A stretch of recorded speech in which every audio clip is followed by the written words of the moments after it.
Hello, and welcome to Tap That MTG, the show where we tell you everything we know about magic that's probably wrong, but fun to talk about. I'm Shauna, and my friend over there is. Leslie. And today we are bringing you another of our Commander deep dives, this one into Urza's Iron Alliance, one of the new planeswalkers that is just coming out for Brothers War. And we're going to tell you all about the deck, go through the cards, according to our little formula that we use. And if you stick around till the end, we'll tell you about some of the tweaks that we thought we might try in these decks. And so without further ado, Leslie, you're going to tell us all about this commander and what this deck is supposed to do. I am. So, Urza's Iron Alliance is all about Urza, who is an artificer, and naturally, he makes a lot of artifact creatures. So, this is a very creature heavy deck. It's meant to create more artifacts. So, there's lots of cards that will get you Thopters and Servos and things like that. And you're going to go wide, and hopefully they will complement each other, make each other bigger, and you will just have a giant army in order to ruin your opponent's day. Ruin! Ruin. Now, these decks are also very similar in the sense that they are both black, blue, and another color. So Urza is white, Mishra is red. So a lot of the cards that are in this deck would go well in the Mishra deck and vice versa. So if you haven't had a chance to go check out our other video, we encourage you to do so. A lot of the tweaks that we're going to talk about a little bit later will go in that deck, as well as some of the stuff we put in the other deck as suggestions will go well in this deck. So we didn't double up a lot.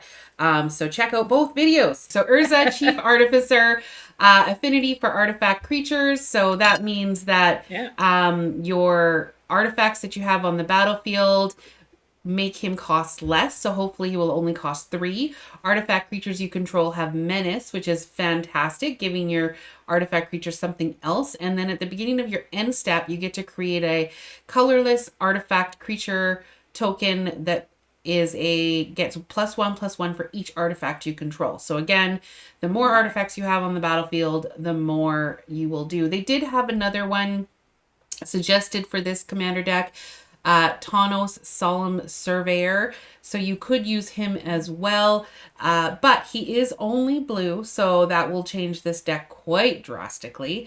But he creates a token that's a copy of one target artifact you control, and you can mill 2 cards, or you can, oh no, it has the other colors in the thing, so it doesn't change it. I knew you'd get there. You can play 1 white, a blue, and a black to sacrifice 2 artifact tokens, exile an artifact or creature card from your graveyard, and create a token that's a copy of the exiled card, except it's an artifact in addition to its other types. So if you want to kind of go with copying Artificer, you can definitely do that. So there's 2 options there, but we're going to talk about the option for using Urza Chief Artificer. Yeah. So we like to go through the deck breakdown, which is all about how the mana curve and the colors and all that stuff are laid out. So in the one spot, the 1 mana cost, there are 5. So this curve is kind of funny because of affinity for artifacts and stuff. So at 2 it's 17, at 3 it's 14, so that's pretty normal. And then we get into 10 at 4, but there's 6 at 5 and 14 at 6+. So lots of expensive cards in this, but hopefully you're going to be playing them for cheaper because of the affinity thing. 36% of the deck is creatures, so that's quite a bit compared to other decks that we've seen in the past. Sorceries and instances, there's 11% there, so not very many. And artifacts, of course, there are lots and lots at 14%. So a lot of your creatures are artifact creatures as well. So take that into consideration. And then as far as colors go, we have 33% white, 34% blue, and only 17% black. So just a splash of that in there. And then the colorless, of course, is another 33%. So that whole artifacts thing. So we're going to evaluate this deck based on a formula that we like to use. I'm going to Mm-hmm. let Leslie tell you about the formula, though. I would love to. So this is a formula, not the formula that you must use, but this gives us a pretty good Yeah. deck, a pretty basic kind of starter deck, and we usually like to start with this as our base and then go from there.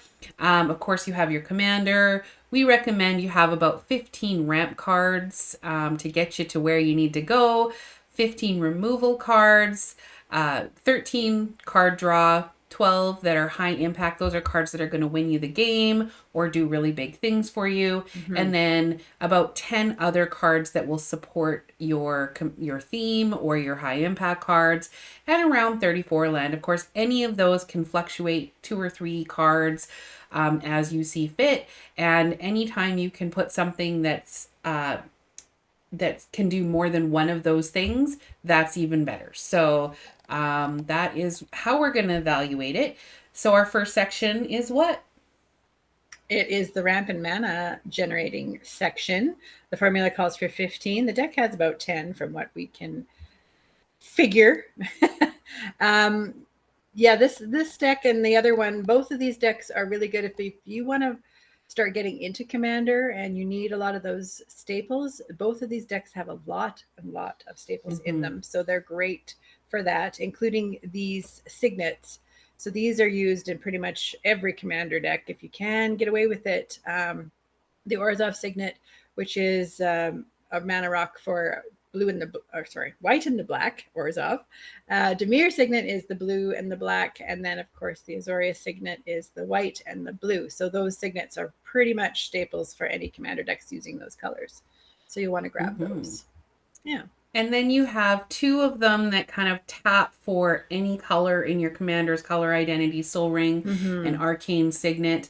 Soul Ring taps for 2, Arcane Signet taps for 1. Soul Ring, of course, is colorless, but it's nice to have. Those are kind of some pretty basic artifacts to have in each commander deck if you can. Yeah, those are hard to buy by themselves. So Thought Vessel is a really awesome artifact that lets you have no maximum hand size. So of course with blue, you're always worried about having too many cards in your hand. So that will help you out a little bit there. Yeah. And then Liquid Metal Torque is a nice one that you don't actually see very often, but it's a really good tap for colorless. But you can also tap and target non-land permanent becomes an artifact in addition to its other types until the end of the turn. So because this deck takes advantage of having more artifacts, you can just turn other permanents into artifacts if you want. Not lands, but anything else on the battlefield you can just turn into an artifact. So maybe it's that artificer or something like that. Cool. The Ethereum Sculpture is a little 1/2 artifact creature for 1 and a blue, a little guy that lets your artifact spells cost 1 less to cast. So that is going to really be helpful. Think of that mana curve that we were just looking at. Yeah. And then Solemn Simulacrum. It enters the battlefield. You get to search your library for a basic land card, put that card into the battlefield and shuffle. But when it dies, you also get to draw a card. So there's an example of something that kind of fits into 2 categories. You're probably going to use it for your basic land first. And it's interesting that this one is not in the Mishra deck, but it could definitely go in the Mishra deck. So, yeah. This, I think, is a new card, the Scholar of New Horizons. It's a little human scout. Is not an artifact for 1 and a white. It enters the battlefield with a +1 counter on it, so that's really nice. And you can tap it to remove a counter from a permanent you control, and then you get to search your library for a plains card and reveal it. If an opponent controls more lands than you, you may put that card on the battlefield tapped. If you don't put the card on the battlefield, put it into your hand, then shuffle. So it's just a little guy that you can use multiple times if you have lots of counters to go and get some more planes. Be really helpful. And that concludes our mana section, but we do have removal coming up next, which is always fun. The formula that we like to use calls for 15. Deck has 11, so it's a little low on removal, but it does have some good board wipes in it. So we'll start with the first one, though, which is Vindicate. For 3 mana, you just get to destroy target permanent. Quite simple, easy, and destroy. So, yep. And then you can't have an Urza's deck without Urza's Ruinous Blast. For 4 and a white, it's a legendary sorcery, which means you can only cast it if you have a legendary card on the battlefield, which your commander is. So you can cast it then. And this says exile all non-land permanents that aren't legendary. So yeah, your commander can stay, but everything else that's not legendary has to go, including your opponent's stuff. So So keep that in mind when you're looking at the permanents that you put on the battlefield too, because your stuff will die as well. Phyrexian Rebirth for 4 and 2 white is a sorcery, which allows you to destroy all creatures. Then you create an excess colorless horror artifact creature token, where X is the number of creatures destroyed this way. So you're going to destroy a bunch of stuff and then create this gross Phyrexian creature that is, which kind of bothers me a little bit that this is in this deck, because Urza is not really, he's fighting the Phyrexian, so why is he making it? It's just not on theme here. It's just very unflavorful. But it is white, so it fits with that, and it's a good card for this deck. So yes. Austere Command, another good one, another staple for these things, is 4 and 2 white that you can choose 2. So one of these really, really versatile cards: destroy all artifacts, or destroy all enchantments, or destroy all creatures with mana cost value 3 or less, or destroy all creatures with mana value 4 or greater. So you decide what you need. Yep. And then Despark for 2 is an instant. You can exile target permanent with mana value 4 or greater. This is great for getting around those things that are indestructible. You're going to exile it instead. So, same with this one. Swords to Plowshares for 1 white. It is an instant as well to exile a target creature. Its controller gains life equal to its power, but that's okay. You get rid of their big stupid thing. And Relic of Progenitus for 1 is an artifact. Target player exiles a card from his or her graveyard. Now they get to choose. You just get to choose the target player. And then you can pay 1 and exile Relic of Progenitus, exile all cards from all graveyards, and draw a card. So that just kind of gets rid of everyone's graveyard. That's probably the one you're going to use on a regular basis and draw a card. But you do only get to do that once. So... then we have a really fun little guy that I really like. It's Armix the Filigree Thrasher. It's a 3/2 for 3, a little artifact creature golem. And when it attacks, you may discard a card. When you do, a target creature defending player controls gets -X until end of turn, where X is the number of artifacts you control and the number of artifacts in your graveyard. So you could -X works really well for things. Very fun. Angel of Ruins is one that debatably could be in the high impact card area, but it does take care of some things for you. So it's a flying 5/7 for 7.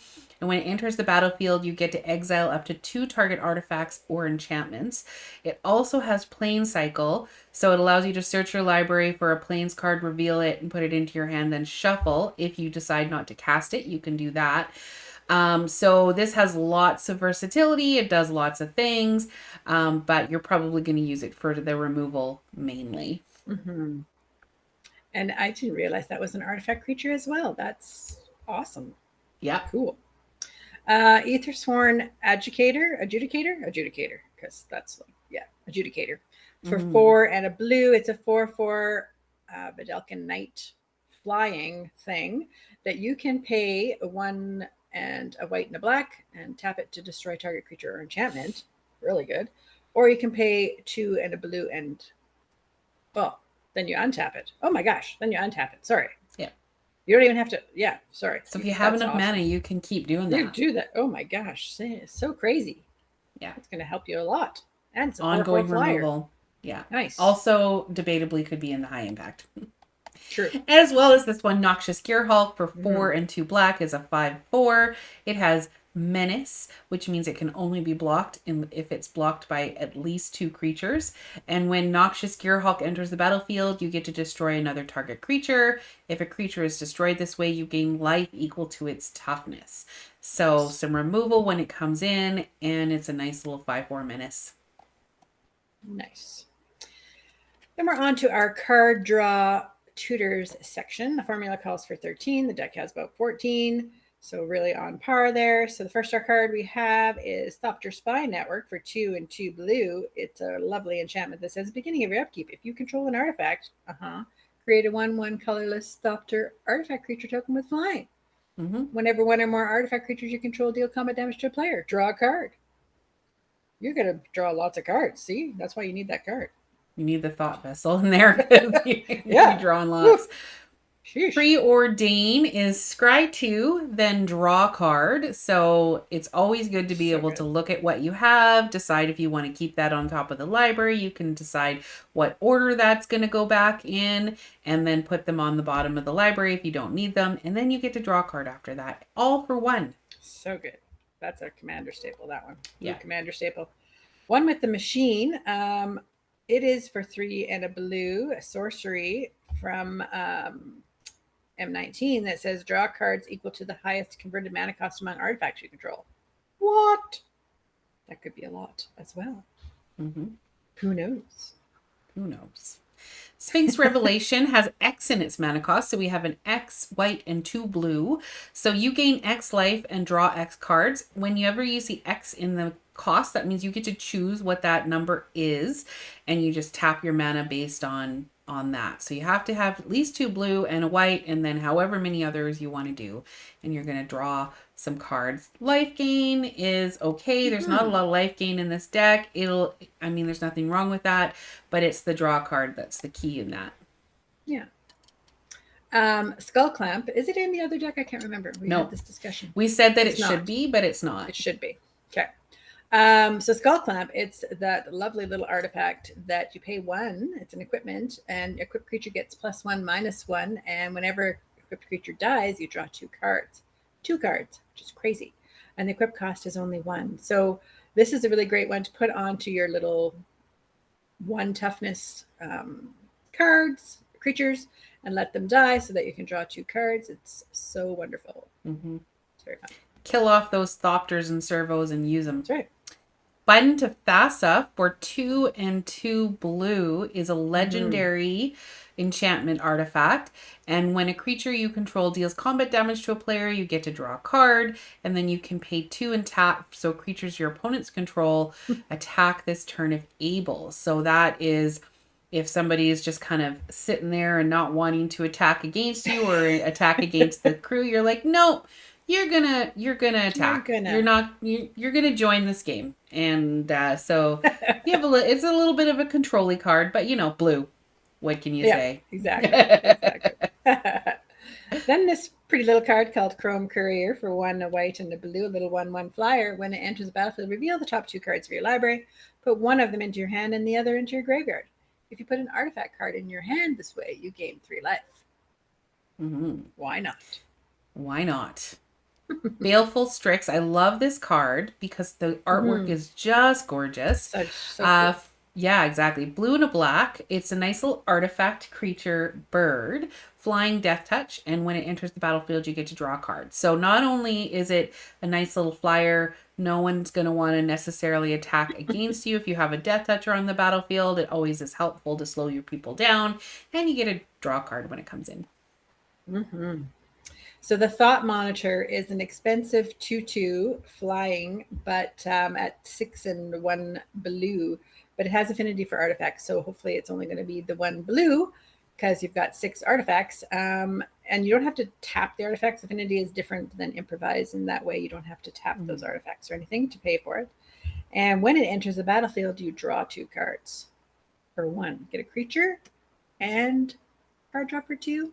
That'd be pretty awesome. Yeah, so you get 2 cards and a 2/2, so there's nothing wrong with that. Nope. For 4 and 2 blue, you can also have a 5/6 Shimmer Dragon with flying. As long as you control 4 or more artifacts, Shimmer Dragon has hexproof, which you will, especially in this deck. And then tap 2 untapped artifacts you control to draw a card. So you can use those artifacts on a regular basis just to have some ongoing card draw. It's a great little card. Plus, it's a 5/6 flyer. So, yeah. Then my friend Sai, Master Thopterus, 1/4 for 2 and a blue. And whenever you cast an artifact spell, you get to create a 1/1 colorless Thopter artifact. What? That's a lot of Thopters. And you can Yep. pay one in a blue and sacrifice two of them to draw a card. So Yeah. it's really helpful. Really helpful. And Teshar Ancestor Apostle for 4 is a 2/2, but it has flying. And whenever you cast a historic spell, you get to return target creature card with a mana value 3 or less from your graveyard to the battlefield. So if we look back and remember what our mana curve looked like, we did have a lot of 3 or less artifacts and creatures. So that will be helpful. And historic spells are artifacts, legendaries, sagas. Those are all or historic spells, which is pretty much Mm-hmm. everything in this deck. Yeah. We've got a little Kayla's Music Box, which is a legendary artifact that is for two, and you can pay a white to look at the top card of your library, then exile it face down. And then you can tap this card, and until end of turn, you may play cards you own exiled with Kayla's Music Box. So it's a good little secondary hand Mm-hmm. you might have stashed Mm-hmm. over there. Yeah, I don't need this yet, but I might need it later, so I'm going to put it Yes. here. And then Thopter Shop for 3 is another new card. When one or more artifact creatures you control die, draw a card. This ability triggers only once per turn. So there's a little bit of downfall there, but every time, you can swing in with your little Thopter and hope somebody blocks it. If they don't, you get some damage in. You can also pay 3 and tap it to create a 1/1 colorless Thopter artifact creature token with flying. So you're going to keep creating little Thopters that you can use. Again, we're in this deck wanting to go wide, create a whole bunch of Mm-hmm. artifacts that just keep getting bigger and buff each other up. All right, and now we're into the high impact cards. So the formula calls for 12. The deck has about 13, so this deck is pretty strong. It's starting off with the Steel Overseer. For two, it's a 1/1 that you can tap and put a 1/1 counter on each artifact creature you control. I've seen this card do a lot of crazy Mm-hmm. things in Mm-hmm. artifact decks. I would say that's probably a key card that you're going to want to try to Yep, protect in this deck. yep, definitely. Um, Steel Hellkite, also a great card. For 6, it's a flyer. 5/5. Mm-hmm. You can pay 2. It gets +1/+0 until the end of turn. So it has like colorless fire breathing. And then you can pay X and destroy each non-land permanent with a mana value X whose controller was dealt combat damage by Steel Hellkite this turn. Activate only once each turn. So if you decide, if you hit them, then you can decide to destroy their creatures, or you can be like, you know what, I'm not going to do that and make some friends. It's just, yeah, I hate that card. It's a good card. It's hurt me so many times. Yeah. Kills my poor little wolves and stuff. Dark Steel Juggernaut, a 5 cost artifact juggernaut creature that, they're indestructible. Its power and toughness are each equal to the number of artifacts you control, and he has to attack all the time. So that's what juggernauts do. They get in there and they're big and they do some damage. Yeah. Anything that is equal to the number of artifacts you control is going to be good in this deck. Crazy. Mm-hmm. Sharum, the Hegemon, also a beautiful Weird. card. She's legendary artifact creature Sphinx, 5/5 flyer, and when she enters the battlefield, you get to return target artifact card from your graveyard to the battlefield, which means you don't have to pay for it again. So she does cost a lot, but really for 7, you get a 5/5 plus anything else you want from the graveyard back onto the battlefield. So that is super cheap, actually. Marionette Master is a fun little card from Kaladesh days that I really like. It's for 4 and 2 black, a 1/3 that has Fabricate 3. So that means you can either make 3 Thopters or you can put 3 1/1 counters, or 3 servos, sorry, not Thopters, difference. Servos are on the ground. Or put 3 counters on to Marionette Master, which you're going to try to do. And whenever an artifact you control is put into a graveyard from the battlefield, target opponent loses life equal to Marionette Master's power. So the more you can pump this one up, you don't even have to do anything. Just play artifacts and kill face. Boom. Right? Boom. Love so it. when you play this, what you want to do is put the counters on, probably not create the. You have lots of other ways to create servos. Yeah. Unless you need blockers really, really bad, put the counters on that one. Mm-hmm. Lashiel Clockwork Scholar is another artificer. He's a nice little elephant artificer. You get to prevent all combat damage that would be dealt to attacking artifact creatures you control, as long as he's on the battlefield. And whenever one or more artifact creatures enters the battlefield under your control, you get to draw a card. This ability triggers only once per turn. So not only does it make all of your stuff basically indestructible as you're attacking, it only triggers, or it also gets you some cards. So it's going to do some work for you, that one. Definitely. We have yet another flyer, a 4/4 flyer for 2 and a white. A wonderful angel that has Metalcraft. So Metalcraft is artifacts you control have Shroud as long as you control 3 or more artifacts. So an artifact with Shroud can't be the target of spells or abilities. That includes for you. You can't put things on it, but that's okay. You're just going to give you. It's just silly. It's really going to help you a lot. Get some damage in. Alela, Artful Provocateur. So a reprint of that because she has got a reprint. That's nice to see her reprinted again. I love this card. I have a deck of this card, so I'm glad I get to talk about it. Flying Death Touch Lifelink. Other creatures you control with flying get +1/+0. So all your little Thopters get +1/+0. And when you cast an artifact or enchantment spell, you get to create a 1/1 blue fairy creature token with flying. So you're going to create a whole bunch of extra fairies every time you cast an artifact. It really works well with synergy. Do you see me shaking my head? It's not good. Especially if you have a card like Unbreakable Formation, you're going to win the game suddenly. For 2 and a white, you've got an instant that says creatures you control gain indestructible until end of turn. And even worse, if you play this on your main phase, that's the addendum part, you put a 1/1 counter on each of them and they get vigilance. And you smash face and they're dead. Mm-hmm. Mm-hmm. It's cool. It's a good card. Good card. Mm-hmm. Thanos, Solemn Surveyor for 2 is a 1/3. We talked about him a little bit earlier, but you can pay 2 and tap to create a token that's a copy of up to 1 target artifact token you control. Artifact token you control, not just artifact. And then mill 2 cards. You can also play 1 a white, blue, and black to tap and sacrifice 2 artifact tokens and exile an artifact or creature from your graveyard and create a token that's a copy of the exiled card. So you're basically bringing something back from your graveyard by making another copy of it. It's also an artifact, which helps with this deck a lot. So you can recur some things if you need.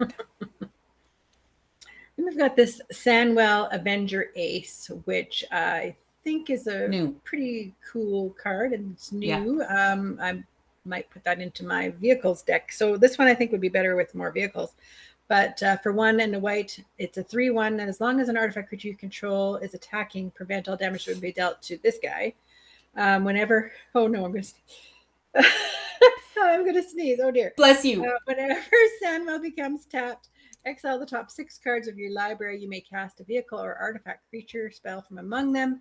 Then put the rest on the bottom of your library in a random order. So it's a good little card to dig through and find some of your artifacts. But I think it'd be fun with the vehicles deck a little bit more. Mm-hmm. We'll see. Another great card that I thought would be fairly high impact is Wire Surgeons for 4 and 2 black. You get a 6/5.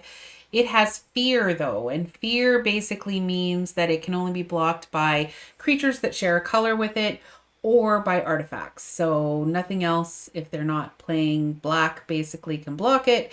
Each artifact creature card in your graveyard has Encore. Its Encore cost is equal to its mana cost. So Encore means basically you get to cast it again. And it's given the Encore cost as its mana cost. So it's basically turning your graveyard into another hand if you have this on the battlefield. It's great. Yes. Just recast and Encore, do they die after they attack? Can't remember. No, they stay there. Yeah. It's unearthed and stuff that has a die. Yeah. There's so many words, you guys. So many keywords. Yeah. Hexavus, a strange little 6-cost construct that is flying. It enters the battlefield with 6 +1 counters on it. And you can pay 1 and remove a +1 counter from it and put a flying counter on another target creature. So make your dude that I just talked about, the white dude, the human pilot, make him fly. Why not? Mm-hmm. Or you can remove a counter from another creature you control and put it back on the Hexavus. So Mm-hmm. cool. Do that as many times as you need to. And if you're using your Steel Overseer and putting counters on all of your artifacts, then you're going Yeah. to be able to just put things all over. Like, it's Mm-hmm. going to be pretty crazy. Yeah. So our next section is the section about cards that support your theme. This deck has 14. Our formula calls for 10. And these are just things that will kind of make your deck a little bit better. There's some really good ones in here. The first one we have is Tempered Steel for Mm-hmm. 3 artifact creatures you control get +2/+2. So again, we're talking about like, let's have a whole bunch of things that can attack and make them bigger. This will do that. And then we have Swift Foot Boots, another staple that lets you, for 2, it's a little artifact equipment. Your equipped creature has hexproof and haste, and you only equip for 1. So yeah, that does a lot. Easy, easy peasy. Cranial plating. If for 2, equipped creature gets +1/+0 for each artifact you control, which is going to be lots. And you can also pay 2 black and attach it to target creature you control. Or you can pay 1 to equip. Now, the reason it has those 2 different ones or 2 different costs is because equip can only be done at sorcery speed. Mm-hmm. But the 2 black, that ability can be done at any time. So instant speed. So if you need to move that over during combat while someone's attacking you, you have the ability to kind of like scooch that over. Whereas equip you couldn't do in the middle of combat. Oh dear, that could be scary. Chief of the Foundry, sorry, for 3, it's a little artifact creature construct that makes your other artifact creatures get +1/+1. So another buff to your dudes. Another buff. Whirler Rogue for 2 and 2 blue is a little 2/2. When it enters the battlefield, you get to create 2 colorless Thopter artifact creature tokens with flying. Plus, you can tap 2 untapped artifacts you control so that target creature can't be blocked. You're going to have lots of ability or lots of little artifacts that you can use, and you could do that as many times as you want to make whatever you want unblockable. Mm-hmm. Make your big thing with cranial plating on it unblockable, and you're dead. Yeah. Filigree Attendant is a cute little guy for 2 and 2 blue. It's a little flyer that his power is equal to the number of artifacts you control. Get in for some damage on the cute little guy. I'm just going to say too, with a cranial plating, you can decide to put that on something that they decided not to block at instant speed. And maybe it's your commander, and then you can do 21 commander damage right off the bat. I'm just saying, we're here to help. We're here to help. Mere Battlesphere for 7 is a 4/7. When it enters the battlefield, create 4 1/1 colorless mirror artifact creature tokens. And whenever Mere Battlesphere attacks, you may tap X untapped mirrors you control. If you do, it gets +X/+0 until the end of turn and deals X damage to target player or planeswalker it's attacking. So nice little card there. It actually sounds quite powerful, but it is a little bit conditional to how many mirrors you have and keeping those. So that's why it's in the support. Etched Champion for 3. It's a 2/2. It has Metalcraft. It has protection from all colors as long as you control 3 or more artifacts. So it's just a good little soldier boy that's going to hopefully get in because it's got protection. Protection means that they can't block. They can't target it with that. If it's protection from blue, they can't block with the blue creature. They can't. You don't have to take any damage from blue at all. Yeah. Which is awesome. Videlkin Humiliator. He just likes to humiliate people. For 4, he's a 3/4. He has Metalcraft as well. I love Metalcraft. That's another keyword we didn't search for in our tweaks, but you probably could find some fun Metalcraft things to put in this deck. Whenever he attacks, if you control 3 or more artifacts, which you will, creatures your opponents control lose all abilities and have a base power and toughness of +1/+1. +1 until the end of turn. So It's you attack humiliating, with honestly. him, all of a sudden all of their things just become little 1/1s, and they have to decide, do I want to kill him enough to sacrifice 4 of my Mm. creatures to do that? So, and who will stop me? You. He's like totally humiliating them. Yeah. You just have Yeah. little ones. What am I worried about? Yeah. I'm gonna turn you into a little froggy. Oh, jeez. Master of Ethereum? Ethereum. I don't Mm-hmm. know.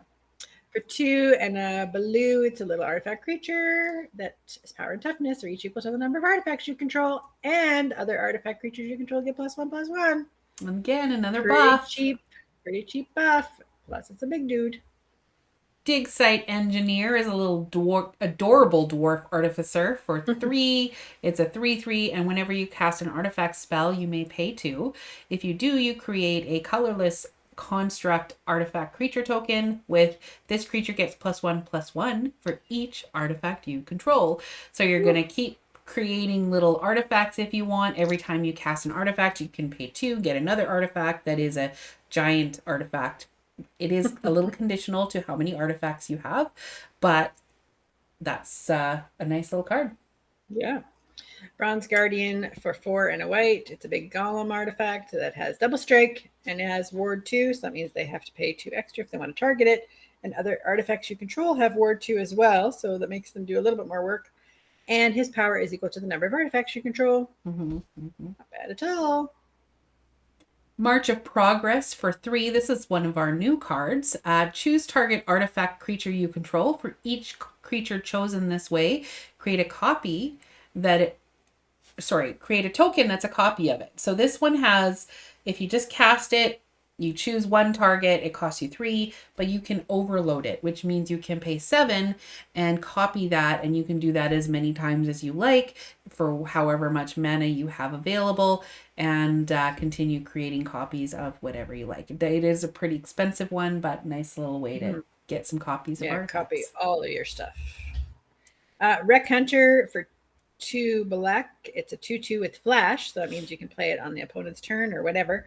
When it enters the battlefield, choose a target player. You create a tap Power Stone token for each non-land card in that player's graveyard that was put there from the battlefield this turn. Kill a whole bunch of stuff, make a whole bunch of Power Stones, which is going to help you because they are little mana rocks. So, yeah. Yep. That's it for the other cards on theme. As far as land goes in this deck, there are 36. Our formula calls for 34, so this is right on where it should be for this deck.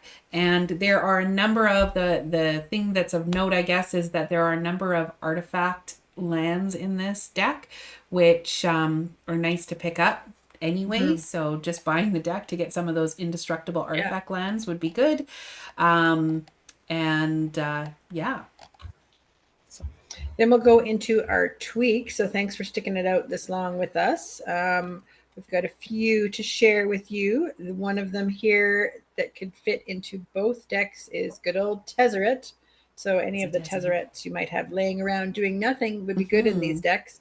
Master of the Bridge for 4 and a blue and a black. It's a 5. 5 loyalty planeswalker that has a static ability that says creature and planeswalker spells you cast have affinity for artifacts. So that makes your guys even all of your creatures have affinity. And his +2 is it deals X damage to each opponent, where X is the number of artifacts you control, and you gain X life. So as soon as he comes out, you're going to be able to do a lot of damage with him. Yeah. Kind of crazy. His -3 is return target artifact card from your graveyard to your hand. And his -8 is exile the top 10 cards for your library. Put all artifact cards from among them onto the battlefield. Yeah. He would be a solid add to this deck or the other ones. Aethersworn Sphinx is another one that we thought would be good for this deck. It's really expensive for 9. It's a 4/4, but it does have affinity for artifacts. So again, taking advantage of all of those extra artifacts that you're going to have on the battlefield. It has flying, and it also has cascade. So when you cast it, you get to exile cards from the top of your library until you exile a non-land card with lesser mana value, Mm-hmm. and cast it without paying its mana cost. So the beauty of this card is that it costs 9, but you're probably not going to pay 9, but you get a free card that's 9 or less. Mm-hmm. So it just takes advantage of so many things that are part of this deck. Yeah. The Ozolith, Leslie thought of this one, and of course, duh, all those counters and stuff that you've got going on this is a little guy that only costs 1, and whenever a creature you control leaves the battlefield, exiles whatever if it had counters on it, you get to put them on the Ozolith, and then you get to, at the beginning of combat on your turn, if it has counters on it, you can put them, all of them from them, onto a target creature. So Mm-hmm. So you save don't have those to worry counters about, that you work so hard to get. yeah, and nice thing too, like as your tokens die and things like that, that you've put counters on, which they're going to, you don't have to worry about them swinging in. So Mm-hmm. yeah. Darksteel Forge. Now, this one doesn't work well with the Ozolith, but it does make all your artifacts indestructible. We did recommend this in the other one as well. It's kind of a no-brainer. It's a little bit of an expensive card to get, but it is a good card for either of those decks, any artifact Mm-hmm. deck. This one too, another protection kind of spell, Fountain Watch for 3 and 2 white. It's a creature that says artifacts and enchantments you control can't be the target of spells or abilities. So it protects them a little bit. Yeah. And another give your artifacts hexproof one is Leonin Anubis, or Abu, Abu. Abuna. Oh. Whatever, Abu. read it. Abu. Abunus for 4. It's a 2/5. Artifacts you control have hexproof. Nice. And then we like Rebecca, Architect of Ascension for 3 and 2 white. It's a little 3/4 legendary human artificer that says artifacts you control have protection from each converted mana cost among artifacts you control. Mm-hmm. You can have a You can variety have of mana lots. costs out there. So yeah, Including 0. So you'll have 0 all the way up. yeah, that's Karn. true. Karn is created by Urza. Mm. I think. Yeah. Scion of Urza. For 4, he's a 5 mana cost planeswalker, so it seemed like a really good fit for this deck, even just flavor Mm. wise. For 1, you can reveal the top 2 cards of your library. An opponent chooses one of them to put into your hand and exiles the other with a silver counter on it, which means that you're going to be able to get it later as well. So basically, you're getting 2 cards out of it. You can pay -1 and put a card with a silver counter on it from exile into your hand. And then you can decide to do a -2 and create a 0/0 colorless construct artifact creature token. This creature gets +1/+1 for each artifact you control. So remember, we said anything that's each artifact. This is going to be a solid addition to this deck if you can find it. Definitely. So then, because it's Urza, we thought we'd look at some Urza cards that we can put in here. So we've got Urza Lord High Artificer for 2 and 2 blue. It's a 1/4. It says when it enters the battlefield, create a 0/0 colorless construct artifact creature token with this creature gets +1/+1 for each artifact you control. Mm-hmm. We just talked about how awesome that is. And you can tap an untapped artifact you control to add blue mana. Ooh, that could be scary. And then you can pay 5 to shuffle your library, then exile the top card until end of turn. You may play that card without paying its mana cost. Mm-hmm. What? Ooh. Urza likes to be in control. Urza's Command for 4 would also be a nice addition. You can choose 2 when this comes out. Creatures you don't control get -2, -0. So as they're attacking, you might want to reduce the damage that you're taking. Could win you or save you from death. Create a tapped Power Stone token. Create a tapped 0/0 colorless construct artifact creature token that has +1/+1 for each artifact you control, or scry 1, then draw a card. So lots of options there, different timing for each of those things depending on what you need, and it's an Urza card. Yeah. And I am going to do the last card because I'm going to let Leslie do a very special Okay. card because I got to do the Sure. other one yesterday. Sure. I'll So explain both of them. Urza's Silex is the legendary artifact that comes with the new set. It's a 3 cost, big, huge board wipe for 2 and 2 white. You can tap it and exile it, and each player chooses 6 lands they control, destroy all other permanents, activate only as a sorcery.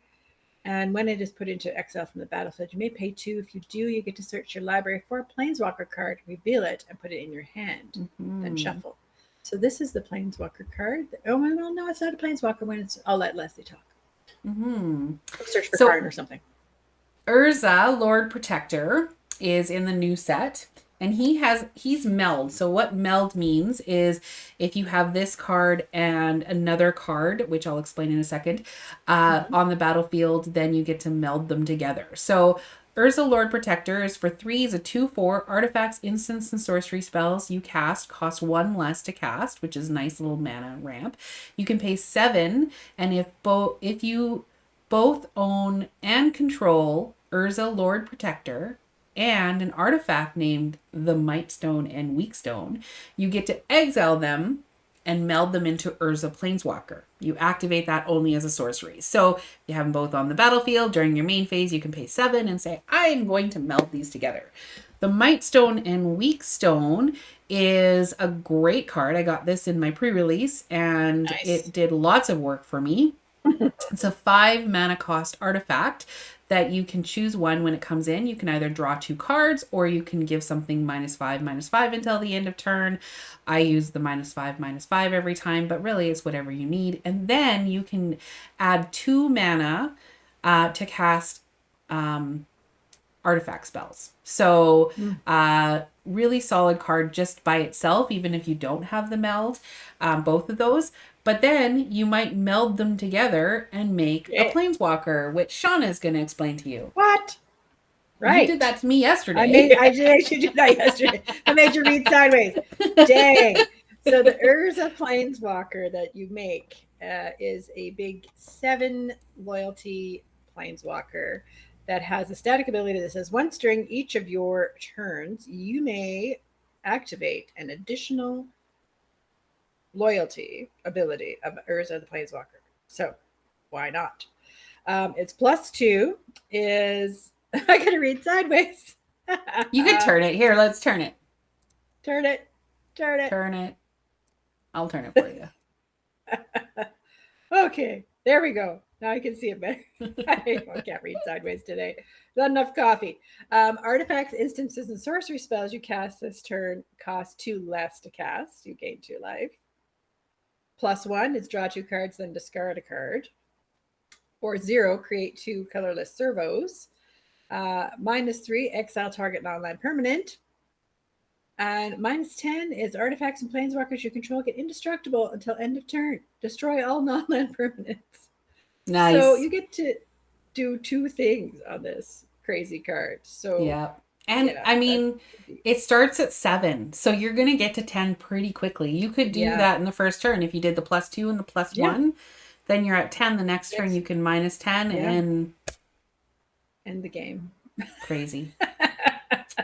Crazy. Insane. It's fun. Of course, your Urza Lord Protector is going to be harder to find. The Mightstone Weakstone is a little easier to find. But if you get them, then it's a fun little addition. Yeah. So those are our tweaks for this deck. Again, as we said, if you go over and check out our other video, you'll find some more additional tweaks that might go well in this deck as well. Thank you so much for watching. We're available, of course, on YouTube. You found us here.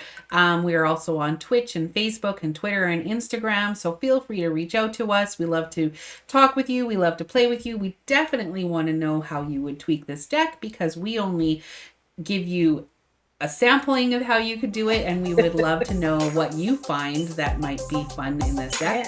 That's it for this time. We will see you next time, and in the meantime, tap those magic cards and have fun doing it. Bye, guys.